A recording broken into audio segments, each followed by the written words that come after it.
नमस्कार विद्यार्थियों, स्वागत आपका हमारे इस YouTube एजुकेशन से संबंधित चैनल में। पिछले जो हमारा लेक्चर था उसके अंदर हमने पढ़ा था कि गोली संधारित्र की जो धारिता है वो क्या होती है। आज का जो हमारा लेक्चर है वो है संधारित्रों के संयोजन से संबंधित, कॉम्बिनेशन ऑफ कैपेसिटर्स। देखिए, संधारित्रों को जोड़ने के, संयोजन का मतलब होता है जोड़ना, जोड़ने की आवश्यकता क्यों पड़ती है। हमारे पास दो या दो से अधिक संधारित्र होते हैं, उनकी धारिता हो सकती है कम हो, उसको बढ़ाने की आवश्यकता पड़ जाए, या ज्यादा धारिता के संधारित्र हमारे पास हो, उसको घटाने की आवश्यकता पड़ जाए।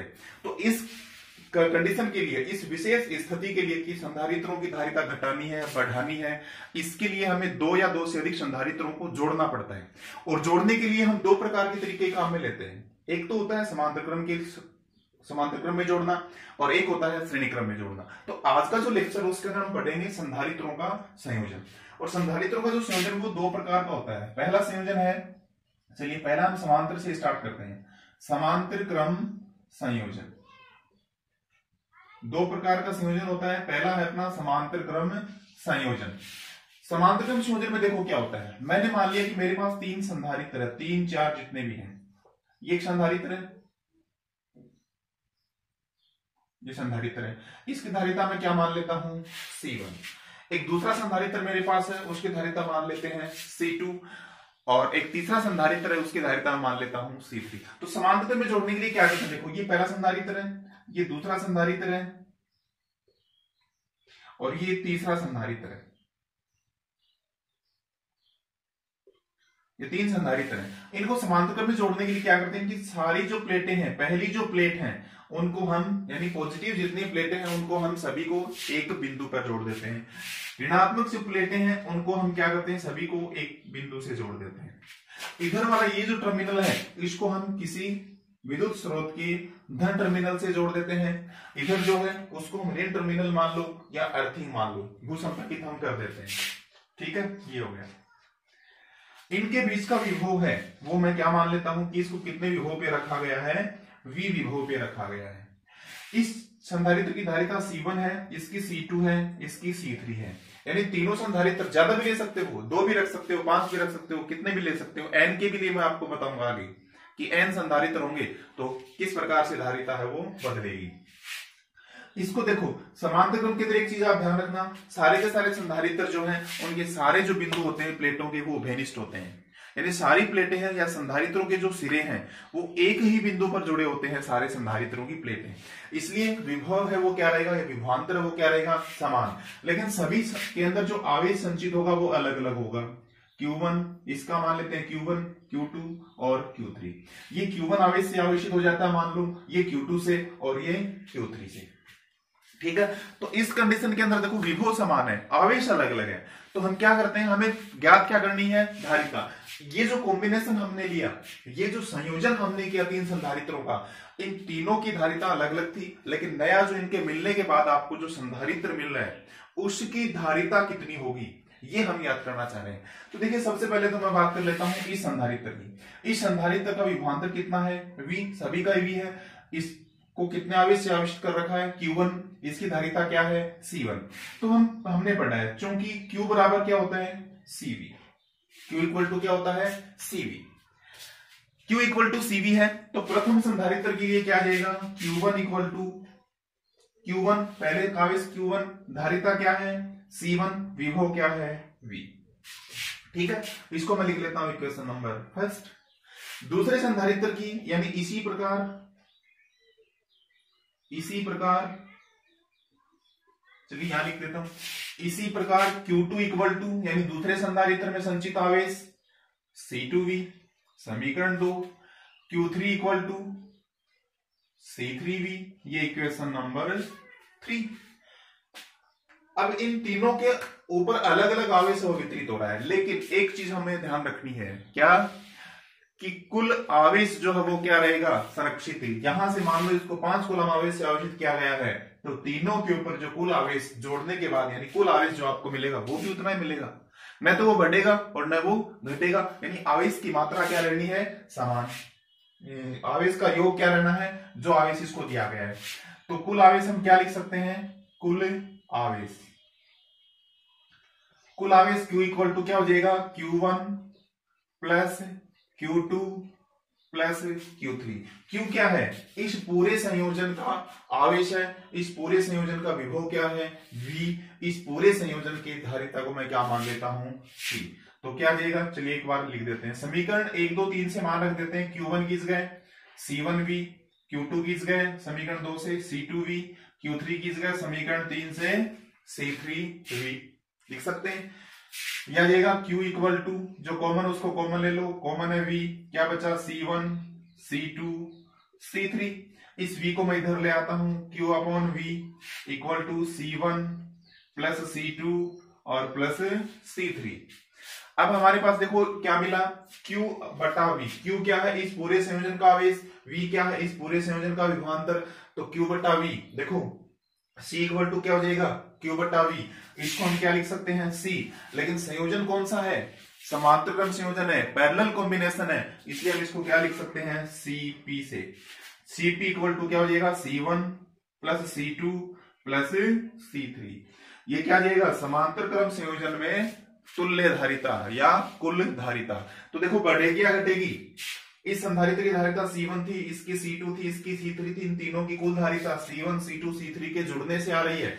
इसका मतलब अगर हमारे पास कम धारिता के संधारित्र हैं और हमें ज्यादा धारिता का संधारित्र चाहिए, तो हम क्या कर देते हैं, उनको कौन से क्रम में जोड़ देते हैं, समांतर क्रम में जोड़ देते हैं।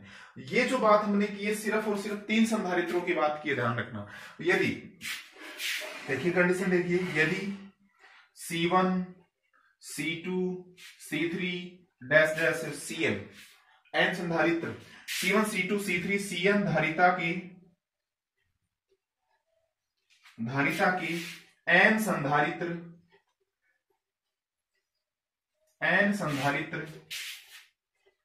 समांतर क्रम में संयोजित हों,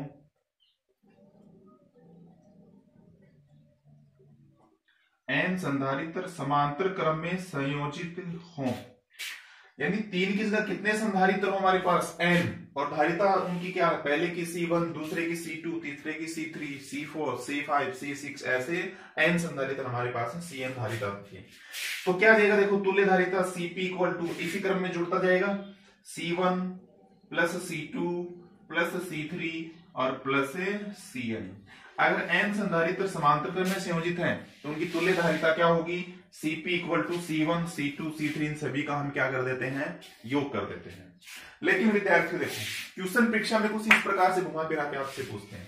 आपको ये कह देता है कि कोई भी धारिता आपको दे दी, जैसे आपको कह दे कि 5 माइक्रोफेरेड है, मान लो धारिता का मात्रक होता है फेरेड, 5 माइक्रोफेरेड धारिता के 10 संधारित्र जोड़ दिए समांतर क्रम में, तो संयोजन की तुल्य धारिता क्या होगी। तो उसके लिए देखो आपको 10 संधारित्र दे दिए, 20 संधारित्र दे दिए, 100 संधारित्र दे दिए, तो आप ऐसे जोड़ोगे तो उसके अंदर टाइम बहुत ज्यादा लगता है, ठीक है, और उसका कोई तुक भी नहीं निकलता। इसलिए मैं आपको एक कंडीशन और बता देता हूं इसके अंदर, आंतरिक प्रश्न को सोल्व करने के लिए बिल्कुल आसानी से आंतरिक प्रश्न सोल्व हो जाएगा। और क्या होगा, देखो यदि समान धारिता सभी की क्या है, समान धारिता, और उसको मान लेता हूं C के n संधारित्र, n की जगह कितनी भी वैल्यू हो सकती है, 5 10 20, n संधारित्र समांतर क्रम में संयोजित हों, समांतर क्रम में संयोजित हों, तो उस संयोजन की जो तुल्य धारिता है वो क्या मिलेगी आपको, वो देखो Cp इक्वल टू, देखो बता देता हूं डायरेक्ट, वैसे बता देता, C1 की जगह भी C रखोगे, C2 की जगह भी C, यानी ऐसे जोड़ते जाओगे C प्लस C और कितने संधारित्र हैं n, तो कहां तक जोड़ दोगे, n तक, C ऐसे जोड़ दो, कितने C हो गए, NC, यानी बिल्कुल शॉर्ट हो गया। अगर समान धारिता के संधारित्र आपको देता, उनकी कोई संख्या आपको दे रखी है और उनका संयोजन है वो समांतर क्रम यदि बोलता है, उस कंडीशन में कुल धारिता आप इस फॉर्मूला से निकाल सकते हैं। छोटा सा निवेदन बता देता हूं, जैसे मैं आपको ये कहूं कि 5 माइक्रोफेरेड के 10 संधारित्र, कितने संधारित्र जोड़ दिए, 10 संधारित्र समांतर क्रम में संयोजित हों, तो देखो n की वैल्यू कितनी है 10, C की वैल्यू कितनी है 5, तो उसकी कुल धारिता कितनी आ जाएगी, 5 गुणा 10 माइक्रोफेरेड। एनसी 10 संधारित्र हैं, सी का मान 5 है, तो सीपी की वैल्यू क्या हो जाएगी 50 माइक्रोफेरेड। ठीक है, इस प्रकार से हम इसको कर सकते हैं। ये तो था अपना पहला कॉम्बिनेशन, समांतर क्रम संयोजन। इसी के अंदर दूसरा कॉम्बिनेशन मैं आपको बता देता हूं, यानी एक तरीका और है संधारित्रों को जोड़ने का।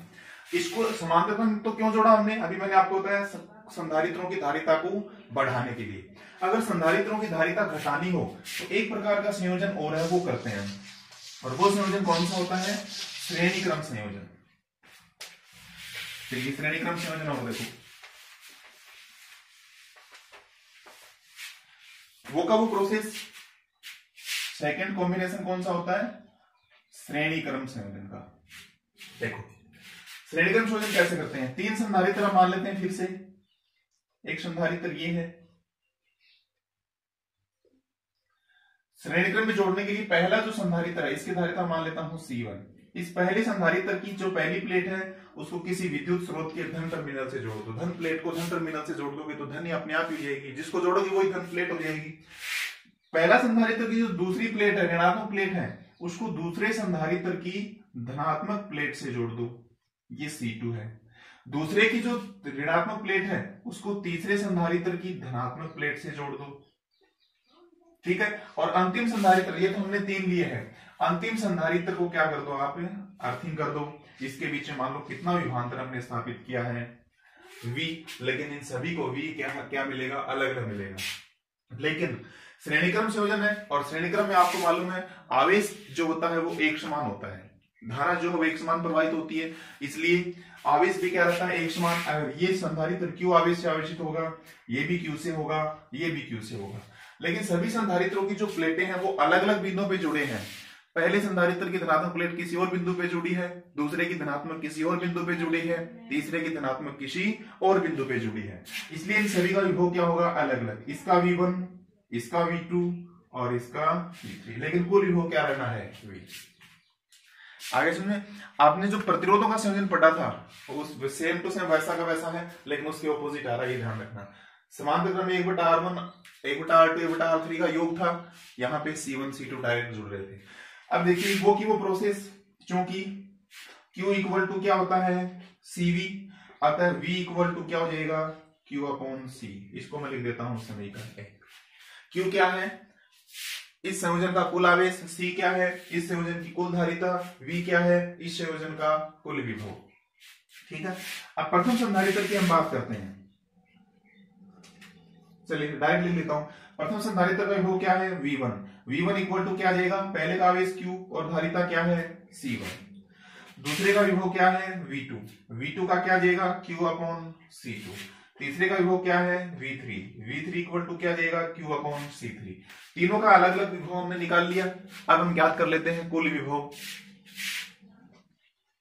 कुल विभव, कुल विभव V इक्वल टू क्या हो जाएगा, V1 plus V2 plus V3, यही तो था कुल विभव, और इन तीनों के ऊपर ये अलग अलग वितरित हो गया।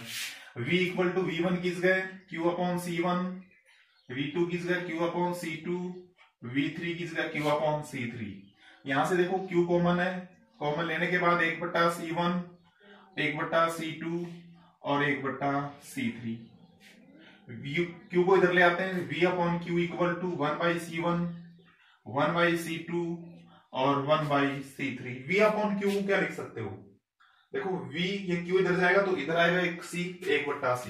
इसको क्या लिख सकते हो, 1/C।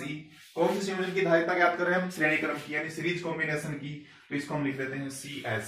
CS का मतलब सीरीज कैपेसिटेंस, इक्वल टू क्या हो जाएगा, 1/C1 plus 1/C2 plus 1/C3। ये क्या है, श्रेणी क्रम संयोजन में तुल्य धारिता। कितने संधारित्रों की ज्ञात की हमने, 3 की। ठीक है, तो देखो 1/, में आ रहा है, यानी इनवर्स है। सभी संधारित्र जो हमने जोड़े हैं उनकी धारिताओं के व्युत्क्रम के योग के बराबर आ रही है, इसका मतलब धारिता है वो घटेगी, व्युत्क्रम है इसलिए घटेगी। तो संधारित्रों की धारिता को कम करने के लिए हम 2 या 2 से अधिक संधारित्रों का कौन सा संयोजन करते हैं, श्रेणी क्रम संयोजन करते हैं। ये हमने 3 ही संधारित्रों की बात की। n संधारित्र के लिए क्या हो जाएगा, n संधारित्रों के लिए, n संधारित्रों के लिए, n के लिए क्या हो जाएगा, देखो 1/CS ये n तक जोड़ देते हैं, 1/C1 plus 1/C2 plus 1/C3, इस प्रकार से डैश डैश 1/CN। n संधारित्रों का श्रेणी क्रम संयोजन है तो उसको हम यहां से सोल्व कर लेते हैं। लेकिन एक बहुत इंपॉर्टेंट कंडीशन जो आपको बता रहा हूं, समान धारिता के n संधारित्रों के लिए, समान धारिता के यदि n संधारित्र हमारे पास हो उस कंडीशन में क्या होगा, देखो यही से बता रहा हूं 1/CS इक्वल टू सभी की c मान लेते हैं 1/C और कहां तक जुड़ते जाएंगे n तक 1/C। इसको जब आप सोल्व करते हो तो क्या आता है, n/C आता है, CLCM आ जाता है, एक एक कितनी बार जुड़ता है, n बार। तो CS इक्वल टू क्या हो जाएगा, C/n। निश्चित रूप से धारिता घटेगी, ठीक है। अब वो का वो जो मैंने पैरेलल कॉम्बिनेशन में आपको एक न्यूमेरिकल सोल्व करवाया था वो बता देता हूं। वहां पे देखो Cp इक्वल टू NC था, यहाँ पे CS इक्वल टू C/N है। यदि 5 माइक्रोफेरेड के 10 संधारित्र, ये हमारा न्यूमेरिकल था। इसको अगर हम सोल्व करें तो संयोजन की तुल्य धारिता क्या जाएगी, CS इक्वल टू C किस गए 5 माइक्रोफेरेड, N किस गए क्या जाएगा 10, कितनी आ जाएगी 0.5 माइक्रोफेरेड। देखो कम हो गई ना। एक संधारित्र कितने माइक्रोफेरेड का था, 5 का, और 10 संधारित्र हमने जोड़ दिए, उसके बाद उसकी धारिता और कम हो गई, कितनी 0.5 हो गई, यानी उसका 10वां हिस्सा रह गया।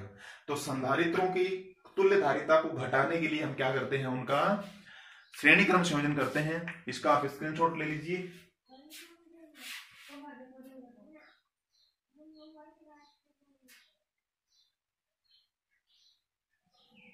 तो विद्यार्थियों ये था अपना संधारित्रों का संयोजन, और अपने जो बोर्ड एग्जाम उसके अंदर इसी से संबंधित न्यूमेरिकल आपको मिलते हैं। लगभग संधारित्रों के श्रेणी क्रम और समांतर क्रम संयोजन से संबंधित न्यूमेरिकल आपको मिलते हैं।